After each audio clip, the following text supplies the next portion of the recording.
ನಮಸ್ತೆ. ನಮಸ್ತೆ ಸರ್. ತಮ್ಮ ಹೆಸರು ಮೇಡಮ್? ನವರತ್ನ. ಎಲ್ಲಿಂದ ಬಂದಿರಿ ಮೇಡಮ್? ಮೈಸೂರು. ಮೈಸೂರು. ಏನು ಜಾಬ್ ಮಾಡ್ತಾ ಇದ್ದೀರಿ? ನಾನು ಮೆಡಿಕಲ್ ಟ್ರಾನ್ಸ್ಕ್ರಿಪ್ಷನಿಸ್ಟ್ ಎಡಿಟರ್ ಆಗಿ ವರ್ಕ್ ಮಾಡ್ತಾ ಇದ್ದೀನಿ. ಓಕೆ. ತಮ್ಮ ಏಜ್ ಮೇಡಮ್?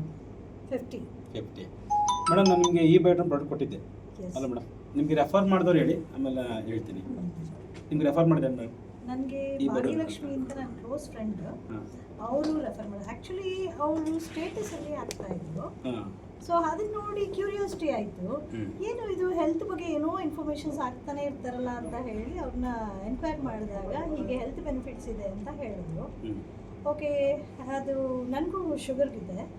ಸೊ ಹಾಗಾಗಿ ನಾನು ಇದನ್ನ ಬಳಸಬೇಕಾಗತ್ತೆ, ನೋಡೋಣ, ಇದನ್ನು ಟ್ರೈ ಮಾಡೋಣ. ಏನೇನೋ ಟ್ರೈ ಮಾಡಿದ್ದೀನಿ. ಇನ್ಸುಲಿನಲ್ಲಿದ್ದೆ ಆ್ಯಕ್ಚುಲಿ ಫಸ್ಟ್ ಆಫ್ ಆಲ್. ಹಾಂ ಹೌದು, ನನಗೂ CVT ಆಗಿತ್ತು. ಸೊ ಹಾಗಾಗಿ ಇನ್ಸುಲಿನಲ್ಲಿದ್ದೆ. ಬಟ್ ಇದು ಪ್ರಾಡಕ್ಟ್ ತೊಗೊಂಡ್ಮೇಲೆ ಅವ್ರು ರೆಫರ್ ಮಾಡಿದ ಮೇಲೆ ನಾನು ಯೂಸ್ ಮಾಡೋಕ್ಕೆ ಸ್ಟಾರ್ಟ್ ಮಾಡಿದೆ. ಈಗ ಅದು ಕಮ್ಮಿ ಆಗಿದೆ ಸರ್. ಈ ಬಯೋಟನ್ ಪ್ರಾಡಕ್ಟ್ ಯೂಸ್ ಮಾಡಿದ್ಮೇಲೆ ಬಯೋಟೋರಿಯಂ ಪ್ರಾಡಕ್ಟ್ ಏನೇನು ಪ್ರಾಡಕ್ಟ್ ಯೂಸ್ ಮಾಡ್ತಾ ಇದ್ದೀರಾ ಮೇಡಮ್ ಅದರಲ್ಲಿ? Bed, mattress and belt. ನಾನು throughout the day every time ಹಾಕೇ ಇರ್ತೀನಿ ಬೆಲ್ಟು. ಮತ್ತು ವಾಟರ್ ಪ್ಯಾಡ್ ಕಟ್ ನೀರು ಕುಡಿತಾ ಇದ್ದೀರಾ? ಖಂಡಿತ, ಅದಂತೂ ಮಿಸ್ ಮಾಡೋದೇ ಇಲ್ಲ ಸರ್. ನಾನು ನೀರು ಕುಡಿಬೇಕು ಅಂದಾಗ ಅದರಿಂದಾನೇ ನೀರು ಕುಡಿತಾ ಇದ್ದೀನಿ.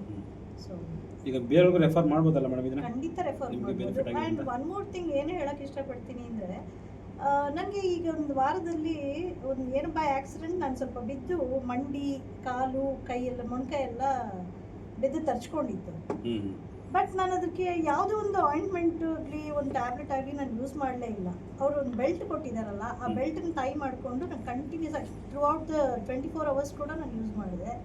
ಅದರಿಂದ ನಮ್ಮ ಪೇಯ್ನ್ ಕಮ್ಮಿ ಆಗಿದೆ, without using any medicines, ointment, anything. So ಅದೇ ಬಾಡಿ ಹೀಲಿಂಗ್ ಆಗಿದೆ? ಖಂಡಿತ ಹೀಲಿಂಗ್ ಆಗಿದೆ, ಪೇಯ್ನ್ ಕೂಡ ಹೀಲ್ ಆಗಿದೆ. ಥ್ಯಾಂಕ್ ಯು ಚೆನ್ನಾಗಿದೆ ಸರ್. Thank you madam.